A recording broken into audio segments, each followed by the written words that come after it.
السلام علیکم ورحمۃ اللہ تعالی وبرکاتہ۔ نحمدہ ونصلی ونسلم علی رسولہ الکریم، اما بعد فاعوذ باللہ من الشیطان الرجیم، بسم اللہ الرحمن الرحیم۔ الذین آمنوا وتطمئن قلوبهم بذکر اللہ، الا بذکر اللہ تطمئن القلوب۔ آمنت باللہ صدق اللہ العلی العظیم وصدق رسولہ النبی الامین الکریم، ونحن علی ذلک لمن الشاہدین والشاکرین، والحمد للہ رب العالمین۔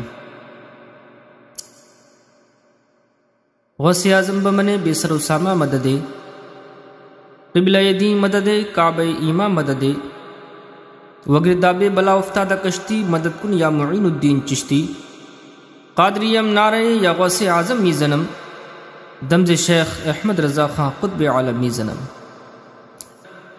میں نے قرآن کریم کی جو آیت کریمہ تلاوت کی، اس میں اللہ تبارک تعالیٰ نے ارشاد فرمایا ہے، وہ جو ایمان لائے اور ان کے دل اللہ کی یاد سے چین پاتے ہیں، خبردار بے شک اللہ کا ذکر کرنے سے دلوں کو چین ملتا ہے۔ یعنی خدا کی عبادت مسلمان کی روح کے لیے ایسی ہی غذا ہے جیسے جسم کے لیے کھانا پینا۔ جسم جب بھوک و پیاس سے بے چین ہو جاتا ہے تو اسے کچھ کھانا کھانے اور عمدہ مشروب پینے سے چین نصیب ہوتا ہے، کیونکہ جس مٹی سے اسے پیدا کیا گیا ہے اس مٹی سے اس کی غذا پیدا کی گئی جو اس کے لیے سکون کا ذریعہ بن جاتی ہے۔ لیکن روح کو مٹی سے پیدا ہونے والی ان چیزوں سے سکون ہرگز نہیں ملتا، کیونکہ وہ مٹی سے پیدا نہیں ہوئی ہے، بلکہ الروح من امر ربی، روح میرے رب کا حکم ہے جس کے سکون کا ذریعہ عبادت ہے۔ رب کی یاد کے سوا کچھ نہیں ہو سکتا۔ روح کا مرکز دل ہے، لہذا دل کا اطمینان حقیقت میں روح ہی کا مطمئن ہونا ہے جس کا ذریعہ خدا ہی کی یاد ہے۔ اور جس طرح مقوی غذائیں جسم میں قوت پیدا کرتی ہیں، اسی طرح مقوی عبادت روح کی قوت کا ذریعہ ہو جاتی ہے۔ مقوی کھانا وہ ہے جس میں کوئی ملاوٹ والی چیز شامل نہ ہو، اور مقوی عبادت وہ ہے جس میں خلوص ہو، ریا اور دکھاوے کی ملاوٹ نہ ہو۔ نبی کریم علیہ الصلوۃ والسلام کا ارشاد ہے، انما الاعمال بالنیات، اعمال کا دار و مدار نیتوں پر ہوتا ہے۔ اگر عبادت تقوی و پرہیزگاری کے مظاہرے اور لوگوں پر اپنی برتری ظاہر کرنے کے لیے کیے جائیں تو ایسی ملاوٹ والی عبادت سے روح کو کوئی فائدہ اور سکون نہیں مل سکتا۔ روح تو ایسی ہی خالص اور پرخلوص عبادت چاہتی ہے جیسے جسم نہایت ہی نفیس، لذیذ اور عمدہ کھانا چاہتا ہے۔ بس اگر غور کیا جائے تو عبادتوں میں سب سے زیادہ خالص اور پرخلوص عبادت نماز، زکوٰۃ، حج، تلاوت قرآن، تسبیح وغیرہ تمام عبادتوں میں نہ چاہنے کے باوجود بھی ریا اور دکھاوا شامل ہو سکتا ہے کہ یہ عبادتیں دوسروں کو نظر آتی ہیں، لیکن روزہ ایک ایسی عبادت ہے میرے بزرگوں اور دوستوں جس کا تعلق صرف بندے اور خدا کے درمیان ہے۔ اس کو کوئی دوسرا نہ دیکھ سکتا ہے اور نہ جان سکتا ہے۔ اگر ایک بے روزے دار بھی دعویٰ کرے تو ماننا پڑے گا کہ کسی کے چہرے سے اس کا روزے دار ہونا یا نہ ہونا معلوم نہیں کیا جا سکتا۔ بس جو شخص روزہ رکھتا ہے یقیناً وہ اللہ ہی کی رضا چاہتا ہے، وہ صرف اللہ ہی کے حکم کی تعمیل کر رہا ہے، وہ صرف اللہ ہی کی یاد میں روزے کی محنت برداشت کر رہا ہے۔ واقعی یہ بڑی خالص عبادت ہے۔ جتنا خالص کھانا جسم کو ملے گا اتنا ہی جسم طاقتور ہوگا، اور جتنی خالص عبادت کی جائے گی اتنی ہی روح طاقتور ہوگی۔ حضرات محترم، جسم کا طاقتور ہونا بیماریوں سے بچنا اور روح کا طاقتور ہونا گناہوں اور برائیوں سے بچنا ہے۔ روزے سے روح طاقتور ہوتی ہے، یعنی انسان گناہوں اور برائیوں سے بچتا ہے۔ لعلکم تتقون، تاکہ تم متقی ہو جاؤ۔ روزہ رکھو، متقی بن جاؤ گے، اور متقی بن جانا انسانیت کا بڑا ہی بلند مرتبہ ہے، بہت ہی بڑی کامیابی ہے۔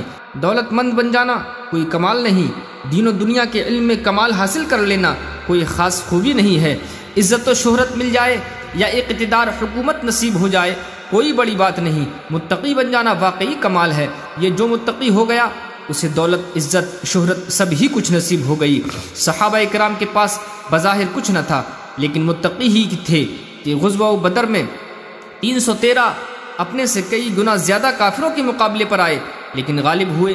حضرت ابوبکر صدیق اور حضرت عمر فاروق اعظم، حضرت عثمان غنی، حضرت مولا علی، معاویہ، حضرت عمر ابن عبدالعزیز رضی اللہ عنہ کا دور تاریخ میں محفوظ ہے۔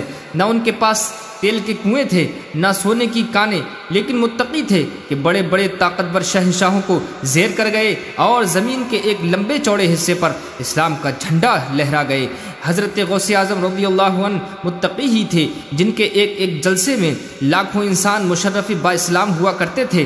حضرت خواجہ غریب نواز، حضرت داتا گنج بخش، حضرت بابا فرید الدین گنج شکر رحمۃ اللہ تعالی علیہ اور حضرت خواجہ نظام الدین اولیاء سب متقی تھے جو ہندوستان میں ہمیشہ کے لیے اسلام کے جڑوں کو مضبوط کر گئے۔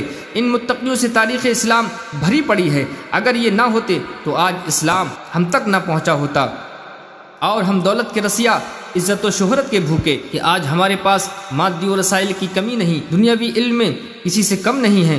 تکبر و غرور سے ہماری گردنیں اکڑی ہوئی ہیں۔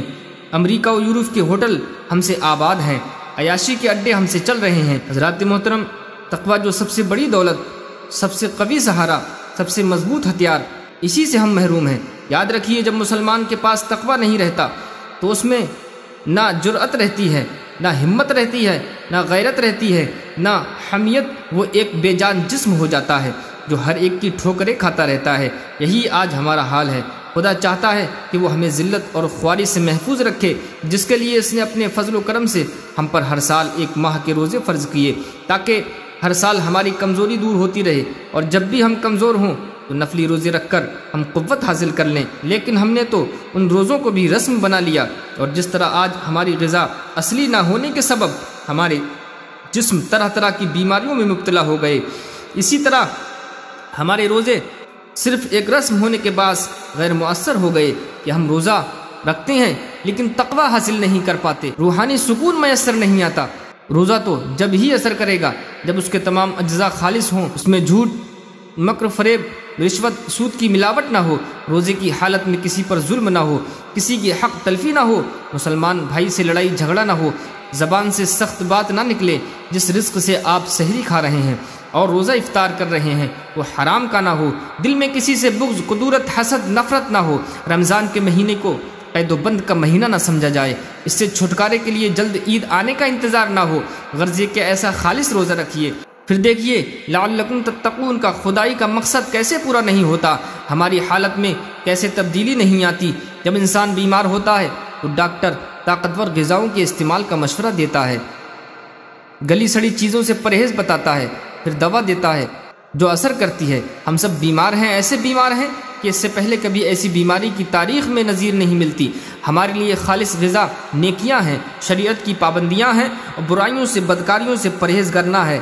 پھر دوا روزہ ہے ہمارے لیے، استعمال کیجیے، ضرور اثر ہوگا، ضرور بیماری سے نجات مل جائے گی، ضرور قوت و طاقت اور عزت و عظمت بحال ہوگی۔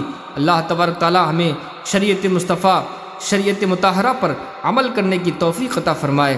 وما توفیقی الا باللہ العلی العظیم، وصلی اللہ تعالی علی خیر خلقہ محمد وعلی آلہ واصحابہ اجمعین۔